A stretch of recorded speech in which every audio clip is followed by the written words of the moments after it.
పడుతున్న నా బతుకు కష్టాలని పిల్లని చెయ్యి పట్టాలని నల్లని సీకట్లో ఒకదాన్నే కూసున్న దిక్కులేని పచ్చినయ్యి బావా నువ్వెప్పుడొస్తావని ఏళ్ళైపోతుంది పిల్ల ఎన్నెలొచ్చింది మన బతుకులా ఏలైపోతుంది పిల్ల ఏలు వట్టంగా వస్తున్నాగా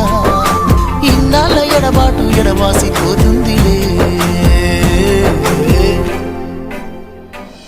ఈ సీనయ్య గుంటున్నదే సినదారా నీ కోసము